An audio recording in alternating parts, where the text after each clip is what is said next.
All right, hi, my name is Stacy, and I'm a member of Weirdcards Charitable Club, and tonight for Oathbreaker, I will be playing Venser the Sojourner with Cloud Shift as my signature spell. As you can probably guess from those two cards combined, my deck is a value deck working off of permanents that have enter the battlefield effects. This huge stack of things over here all have enter the battlefield effects that are reused by Venser as well as with Cloud Shift. Things like Draining Welk can be reused with Cloud Shift at instant speed to counter another spell.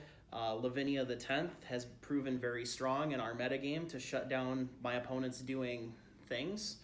I have Vendilion Click to look at hands, Muldrifter for obvious value, Archangel Avacyn, save my team, Mistraven to tempo with my opponent's creatures, Venser, Shaper Savant, which might be slightly off flavor, but has been invaluable in the deck to control my opponent's board. And of course, Resto Angel, a classic staple of old standards past that lets me again reset anything I've already played. Other side of that big stack, Active Authority, seems a lot better when you get to reset it with your own Venser, whether you have it or your opponents have it. Deputy of Acquittals, who rebuys your Enter the Battlefield creatures. Felidar Guardian, another obvious reusing of other effects. Lone Missionary, gaining some life in the early game so I can survive to the mid game, which is where this deck shines the best. Linvala as the Preserver as a catch-up effect. Flicker Wisp is obviously a tournament staple and is very good here as well. Reflector Mage, same story. Solemn Simulacrum gets you that mana going in colors that don't necessarily get a lot of ramp. And of course, Seagate Oracle, another very good value card. I have a few sub-themes going on.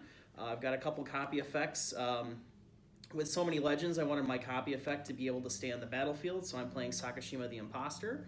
I'm also playing Clever Impersonator as a good way to copy my opponent's Oathbreaker so that I get access to more powerful Planeswalkers in colors I may not have access to. I have a Reanimation sub-theme as a way to kind of keep my board from being destroyed regularly.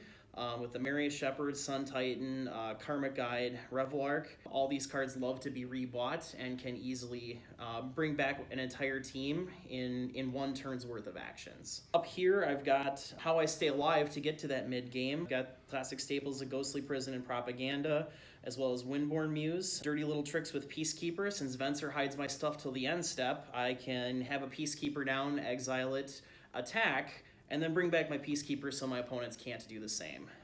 Treachery is of course a staple. Untapping all my lands is really good, and then untapping them again is also really good. Moving over here, these are more access to things that are blink effects. I can't always expect to have Venser and Cloud Shift available, so Panharmonicon gives me extra triggers. Oath of Teferi and Momentary Blink give me access to being able to blink my guys without Venser in play.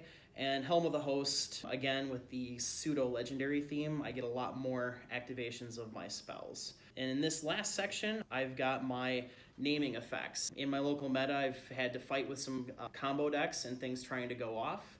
So I have these three effects which can lock my opponents out of certain spells, or particularly strong lock them out of their Oathbreaker and signature spell. Nevermore, Meddling Mage, Gideon's Intervention. There are a few more I could play. These are currently the ones that I'm on. Over here in the lands, mana base is pretty self-explanatory. Up here is all the colored mana. Islands, plains, dual lands. Here we've got some utility lands. Nykthos for obvious mana advantage. Arcane Lighthouse to kind of clear Shroud and Hexproof. Two more copy effects for copying my mana base, or copying good lands that are existing. Thaumatic Compass I have over here in the lands because I'm playing it mainly to get access to the backside, the Spires of Araska, which is an extra copy of Maze of Ith, goes with the Core Haven, and then also Glacial Chasm. Again, I can exile it with Venser, attack with my team, and then have my Glacial Chasm available on my opponent's turn to prevent damage to me. One thing that I get access to since we're playing Oathbreaker rather than Commander is we have Karakas is legal in this format, and Karakas, again with the legendary sub-theme, is very, very strong. And so I'm hoping this is going to do well tonight.